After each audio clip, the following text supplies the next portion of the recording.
Dia 32. Usando o que Deus deu a você. Então, desde que estejamos ligados a outras partes constituídas de maneira genial e funcionando maravilhosamente no corpo de Cristo, sejamos o que fomos feitos para ser. Romanos 12:15. O que você é constitui o presente de Deus para você. O que você faz com você mesmo é o seu presente para Deus. Provérbio dinamarquês. Deus merece o melhor de você. Ele o formou para um propósito e espera que você faça ao máximo com o que recebeu.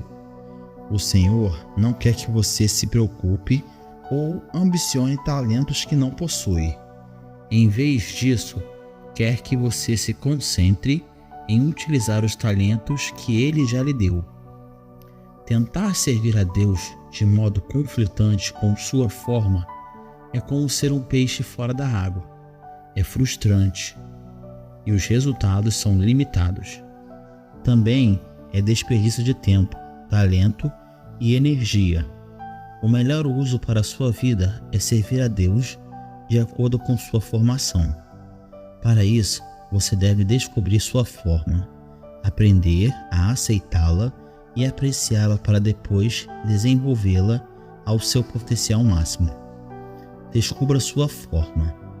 A Bíblia diz: não se procedam imprudentemente, mas procurem descobrir e fazer tudo o que o Senhor quer que vocês façam.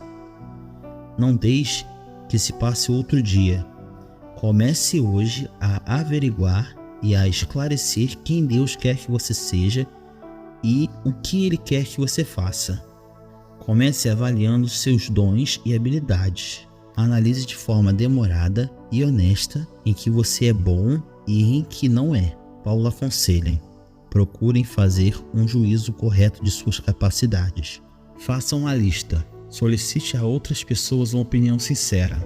Diga-lhes que está tentando descobrir a verdade, não buscando elogios. Dons espirituais e habilidades naturais são sempre confirmados por outros. Se você pensa ter talento para ensinar ou cantar e ninguém mais concorda, adivinhe. Se você quiser saber se tem um dom da liderança, basta olhar por cima do ombro. Se ninguém o estiver seguindo, você não é líder. Faça perguntas como: em que situações pude ver frutos em minha vida que foram confirmados por outras pessoas?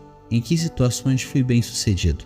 Uma avaliação dos dons espirituais e uma lista das habilidades podem ajudar, mas sua função é limitada. Em primeiro lugar, elas são padronizadas. Logo, não levam em conta seu caráter exclusivo. Em segundo lugar, não existem definições de dons espirituais na Bíblia. Logo, qualquer definição será arbitrária e quase sempre representará uma tendência denominacional. Outro problema é que, quanto mais maduro você se torna, maiores são as probabilidades de se manifestarem características de vários dons. Você pode estar servindo, ensinando ou se dedicando a algum ministério em virtude de sua maturidade, mas não por causa de um dom espiritual. A melhor maneira de descobrir seus dons e capacidades é experimentar diferentes áreas de trabalho. Eu poderia ter feito uma centena de testes para dons e habilidades quando era jovem, mas jamais descobriria que tinha o dom do ensino, porque era algo que eu nunca havia feito. Somente depois de aceitar alguns convites para palestras foi que vi os resultados e a confirmação das pessoas, e então percebi: Deus me capacitou para isso. Muitos livros apresentam esse processo de descobrimento de trás para frente. Eles dizem: descubra seu dom espiritual e então saberá a que ministério se dedicar. Isso, na verdade, funciona de forma exatamente oposta. Comece a servir experimentando diferentes ministérios e então descobrirá seus dons. Enquanto não estiver efetivamente envolvido em servir, não descobrirá sua aptidão. Você possui dezenas de habilidades escondidas e dons que desconhece porque nunca pôs à prova. Por isso, incentive-o a tentar coisas que nunca fez anteriormente. A despeito de sua idade, devo exortá-lo a nunca deixar de experimentar. Conheci muitas pessoas que descobriram talentos escondidos depois dos 70 ou dos 80 anos de idade. Conheço uma mulher na casa dos 90 anos que corre e vence corridas de 10 mil metros, e ela não percebeu que gostava de correr até completar 78 anos. Não tente entender seus dons até que se apresente para servir voluntariamente em algum lugar. Apenas comece a servir. Você descobre seus dons ao se envolver no ministério. Tente ensinar, liderar, organizar, tocar um instrumento ou trabalhar com adolescentes. Você não conhecerá suas aptidões enquanto não tentar. Quando não der certo, chame isso experiência, não fracasso. Em algum momento, irá descobrir o que é capaz de fazer bem. Leve em consideração seu coração e sua personalidade. Paulo aconselha: cada um examine com cuidado a si mesmo e a maneira segundo a qual está cumprindo a missão que recebeu e dedique atenção total a ela. Mais uma vez, é que proveitoso ouvir comentários de quem conhece melhor. Faça perguntas a você mesmo. O que realmente mais gosto de fazer? Em que momentos me sinto mais vivo? Que tipo de trabalho estou fazendo quando perco a noção de tempo? Gosto de rotina ou de variedade? Prefiro trabalhar em equipe ou sozinho? Sou introvertido ou extrovertido? Sou racional ou emocional? De que gosto mais? De competir ou de cooperar? Examine suas experiências e extraia lições já aprendidas. Analise sua vida e pense em como ela o formou. Moisés disse aos israelitas: pensem hoje na grandeza de Deus e naquilo que aprenderam a respeito do seu poder e da sua força. Experiências esquecidas são inúteis. Eis uma boa razão para manter um diário espiritual. Paulo ficou preocupado com a possibilidade de os cristãos da Galácia terem esquecido o sofrimento pelo qual haviam passado. Ele disse: todas as suas experiências foram desperdiçadas? Espero que não. É raro percebermos o bom propósito de Deus na dor, no fracasso ou na vergonha, enquanto vivemos a experiência. Quando lavou os pés de Pedro, Jesus disse: você não compreende agora o que estou fazendo a você. Mais tarde, porém, entenderá. Somente em retrospecto compreenderemos como Deus planejou um problema para o bem. Extrair lições das experiências leva tempo. Sugiro que você reserve um final de semana para um retiro de análise da vida, em que se dedicará unicamente a descobrir como Deus trabalhou em vários momentos decisivos de sua vida e como Ele deseja usar essas lições para ajudar os outros. Existem recursos que podem auxiliá-lo a fazer isso. Aceite e desfrute sua forma. Deus sabe o que é melhor para você, por isso aceite com gratidão a forma que Ele lhe deu. A Bíblia diz: quem és tu, ó homem, para discutires com Deus? Acaso pode a obra dizer ao artífice: por que me fizeste assim? O oleiro não pode formar da sua massa, seja um utensílio para uso nobre ou seja para outro uso vil?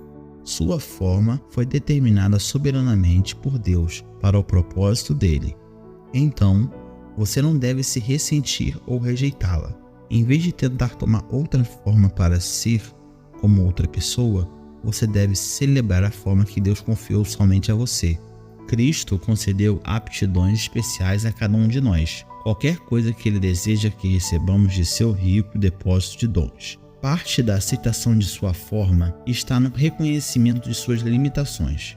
Ninguém é bom em tudo o que faz, e ninguém é chamado para ser tudo. Todos temos papéis definidos.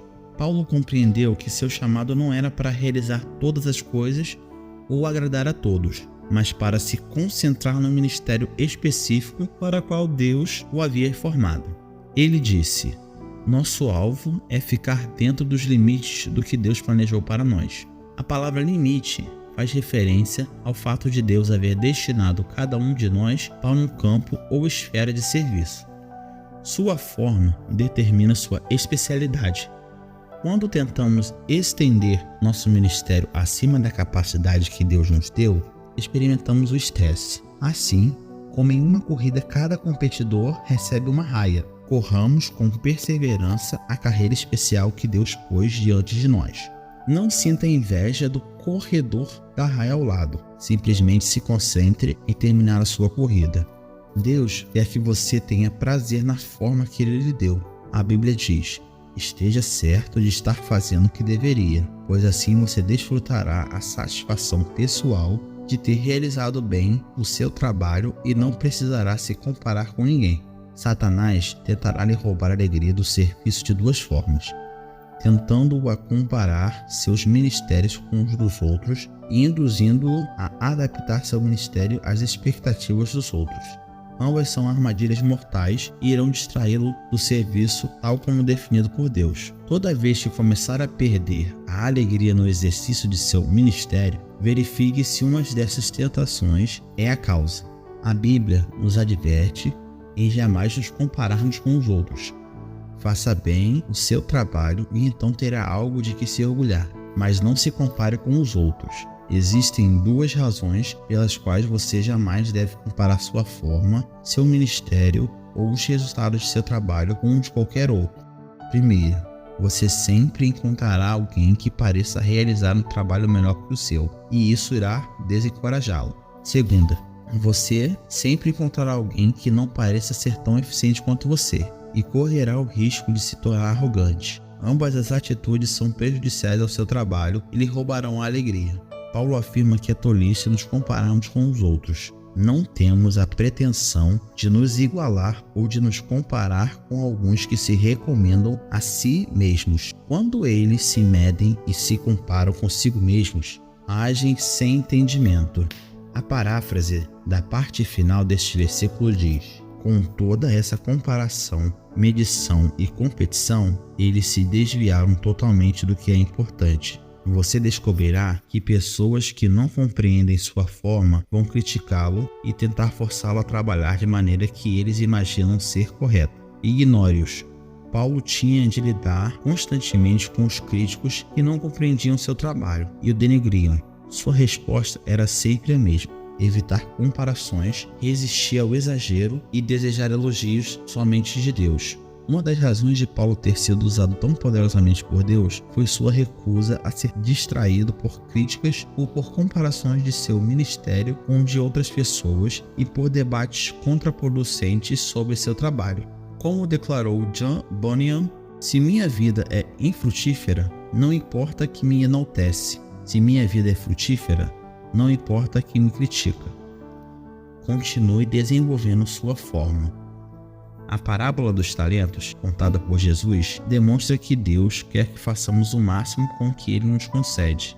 Devemos cultivar nossos dons e habilidades, manter nosso coração em chamas, desenvolver nosso caráter e nossa personalidade e ampliar nossas experiências para que sejamos cada vez mais eficientes em nosso serviço. Paulo recomenda aos crentes de Filipos: continue crescendo em conhecimento e entendimento. E relembra a Timóteo: mantenha viva a chamada de dom de Deus que está em você. Se você não exercitar os músculos, eles enfraquecem e atrofiam. De igual modo, se não utilizar as habilidades que Deus lhe deu, você vai perdê-las. Jesus contou a parábola dos talentos para enfatizar essa verdade. Referindo-se ao servo que falhou em utilizar seu único talento, aquele mestre disse: tirem o talento dele e entregue-no ao que tem 10. Deixe de usar aquilo que lhe foi dado e você vai perdê-lo. Use a habilidade que possui e Deus vai aumentá-la. Paulo diz a Timóteo: não deixe de usar as aptidões que Deus lhe deu. Ponha essas aptidões em ação. Quaisquer que sejam os dons que lhe tenham sido concedidos, eles podem ser ampliados e desenvolvidos pela prática. Por exemplo, ninguém tem um dom de ensino completamente desenvolvido, mas com estudo, avaliações e práticas, um bom professor pode tornar-se um professor melhor e, com o tempo, um professor mestre. Não se acomode com dons desenvolvidos pela metade. Esforce-se e aprenda o máximo possível. Concentre-se em fazer o melhor para Deus. Trabalhe direito, para não ter do que se envergonhar. Aproveite todas as oportunidades de treinamento para desenvolver sua forma e aguce suas habilidades para o serviço de Deus. No céu, serviremos a Deus para sempre, mas esta é a hora de nos prepararmos para o serviço eterno, praticando na esfera terrena. Como atletas que se preparam para a Olimpíada, continuamos treinando para o grande dia. Eles fazem isso por uma medalha de ouro, que perde o brilho e o valor, mas vocês estão atrás da medalha que nunca envelhecerá. Estamos nos preparando para as responsabilidades e recompensas eternas. Dia 32. Pensando sobre o meu propósito de vida. Tema para reflexão: Deus merece o melhor de mim. Versículo para memorizar: procure apresentar-se a Deus aprovado, como obreiro que não tem do que se vergonhar e que maneja corretamente a palavra da verdade. Pergunta para meditar: qual a melhor maneira de usar o que Deus me concedeu?